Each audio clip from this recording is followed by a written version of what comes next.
အားလုံးပဲမင်္ဂလာပါကျွန်တော်ရဲ့ channel လေးကနေပြန်လည်ပြီးတော့ကြိုဆိုလိုက်ပါတယ်နော်ကျွန်တော်တို့ဒီနေ့ HOK ကဘာကြီးတဲ့ကဇီလောင်လို့ခေါ်တဲ့ hero လေးရဲ့အကြောင်းကိုပြောပြပေးသွားမှာပဲဖြစ်ပါတယ်ရှေးခင်တွေကစစ်သားစုတောင်းသူတွေကသူတို့ရဲ့သွေးနဲ့ချွေးနဲ့ရင်းပြီးတော့အသက်မွေးခဲ့ကြပါတယ်တစ္ဆာဖောက်မှုအနေကြီးမှမှုနဲ့တည်ခြင်းတရားတွေဟာသူတို့အတွက်နေ့စဉ်ကြုံတွေ့နေရတဲ့အရာတွေပဲဖြစ်ပါတယ်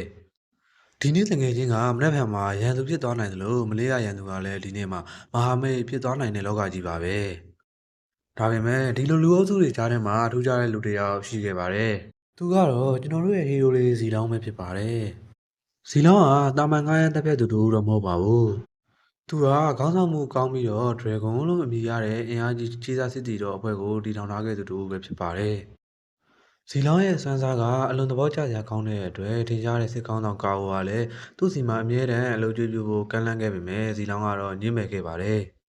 အဲ့ဒီညှင်းပယ်မှုကနေမဲ့ကြောက်စရာကောင်းတော့တဲ့အကြံစီတစ်ခုကိုစတင်ခဲ့ပါတော့တယ်။စစ်ကောင်းဆောင်ကာဟာဇီလောင်းရဲ့ရည်မှန်းချက်တွေကိုစတင်ပြီးတော့မျှဝင့်ပေးခဲ့တာပေါ့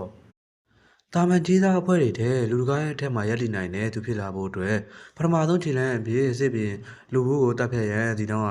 ဆုံးဖြတ်ခဲ့ပါတော့တယ်။ဒီနေရာမှာကျွန်တော်တို့မေ့ထားလို့မရတဲ့နောက်ွယ်ကလူတစ်ယောက်ရှိနေခဲ့ပါတယ်။သူကတော့ရှယ်ရိုပဲဖြစ်ပါတယ်။ရှယ်ရိုဟာဇီလောင်းရဲ့အခြေဆုံးတငယ်ချင်းဖြစ်သလို Dragon ဘွဲ့ရဲ့တကယ်အင်အားစုလည်းဖြစ်ပါတယ်။ရှယ်ရိုကကာအိုကိုမြုံကြည့်တဲ့အတွက်လူဘူးကိုတိုက်ခိုက်မဲ့အစီအစဉ်ကိုကန့်ကွက်ခဲ့ပြီးဇီလောင်းနဲ့လည်းလမ်းခွဲထွက်ခွာသွားခဲ့ပါတော့တယ်။အရင်အနည်းဆုံးနဲ့အားထားရတဲ့တငယ်ချင်းမရှိတော့တဲ့ဇီလောင်းဟာကာအိုရဲ့အကြံအတိုင်းလူဘူးကိုနှီးမျိုးစုံနဲ့တိုက်ခိုက်ခဲ့ပေမဲ့လည်းလူဘူးရဲ့ကြောက်မက်စရာကောင်းတဲ့အင်အားသူအောက်မှာ Dragon တစ်ခွဲလုံးကြီးပါအသက်ခံခဲ့ရပါတော့တယ်။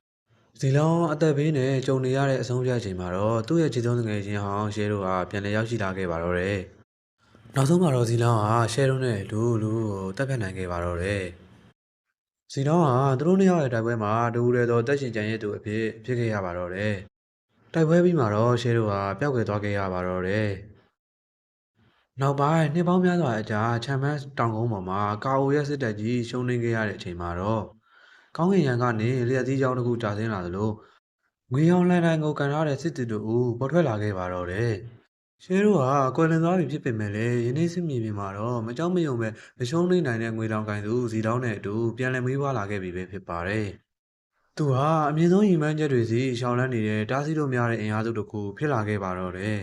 ။ရဲရင်မှုတစ္ဆာတရားတို့ကိုအရင်ခံထားတဲ့ဇီလောင်းဟာ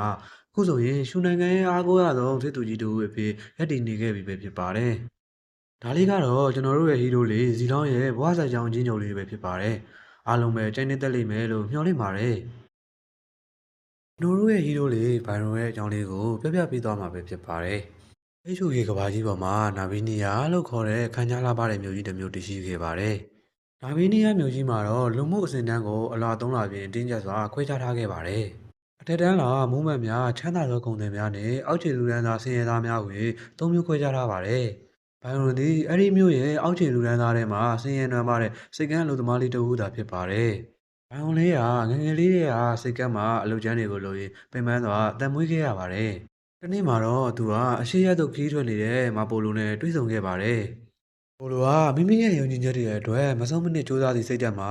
ဘိုင်ရိုရဲ့အတွက်တသက်တာအမှတ်ရစရာတွေဖြစ်နေခဲ့ပါတယ်။ဘိုင်ရိုရေရောက်လာတဲ့အခါမှာတော့ကုန်သည်ရင်နှန်းများကိုလုံခြုံရေးဆောင်ရှောက်ရင်းစမ်းသပ်ဒေတာအနက်လှည့်လည်ခီးထွက်ခဲ့ပါတော့တယ်။လှည့်လည်ခီးထွက်ရင်သူကထူးဆန်းတဲ့အပြောင်းလဲများကိုသတိပြုမိလာခဲ့ပါတော့တယ်။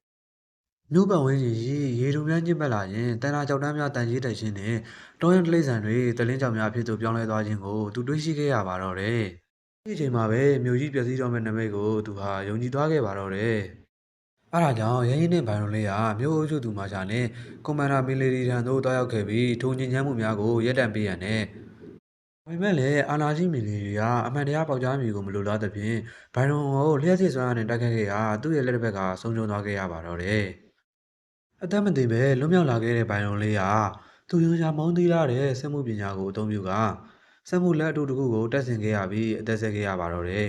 ။လူအများကသူ့ကိုစိန်ခေါ်ရတဲ့လူမိုက်လို့လှောင်ပြောင်ခဲ့ကြပြီးစတီးလို့နာမည်ပြောင်းပေးခဲ့ကြပါတော့တယ်။အဲတော့ဘိုင်ရိုသည်တောတစ်ခုအတွင်း၌ဆန်းဆက်ဒေတာရဲ့မွန်စတာလို့လူသိများတဲ့ကင်ဆာနဲ့ထိပ်တိုက်တွေ့ခဲ့ပါတော့တယ်။ကင်ဆာအဲ့ဒီညဉ့်ညမ်းမှုတွေနဲ့အံ့ဩဖို့ကောင်းတဲ့ဆွမ်းအားတွေဟာစုလက်မဟုတ်ပဲဒေတာတစ်ခုလုံးကိုဖျက်ဆီးမဲ့တင်တာတစ်ခုဖြစ်ကြောင်းအတည်ပြုပြောဆိုခဲ့ပါတော့တယ်။ ဘိုင်ရွန်သည်အမှန်တရားကိုရဲရဲဝံ့ဝံ့ပြောဆိုခဲ့တာကြောင့်ခိုင်စာသူ့ကိုမတတ်ပဲလှုပ်ပေးခဲ့ပါတော့တယ်။အဲ့ဒီချိန်မှာစလို့ဘိုင်ရွန်ဟာမြင်များမြင်ကြောက်ရွံ့နေပါစေအင်ဂျင်ချမ်းမှုများကိုရပ်တန့်ရန်နဲ့သူ့ရဲ့ကြောက်ရွံ့မှုများကိုအောင်နိုင်ရန်ခိုင်မာစွာစိတ်ဆုံးဖြတ်ချက်ချမှတ်လိုက်ပါတော့တယ်။ဒါလေးကတော့ကျွန်တော်တို့ရဲ့ဟီးရိုးလေးဘိုင်ရွန်ရဲ့ဘဝဇာတ်ကြောင်းအချင်းချုပ်လေးပဲဖြစ်ပါတယ်။ကျွန်တော်ရဲ့ဘော်ဒါတွေလည်းကျန်နေသက်လိမ့်မယ်လို့မျှော်လင့်ပါတယ်။ကျွန်တော်ရဲ့ channel လေးကိုလည်း like and subscribe လေးလုပ်ဖို့မမေ့ကြနဲ့အောင်နော်။ကျွန်တော်ကတော့ MJ ပါနောက်ဗီဒီယိုမှာပြန်လည်ဆုံတွေ့ကြတာပေါ့။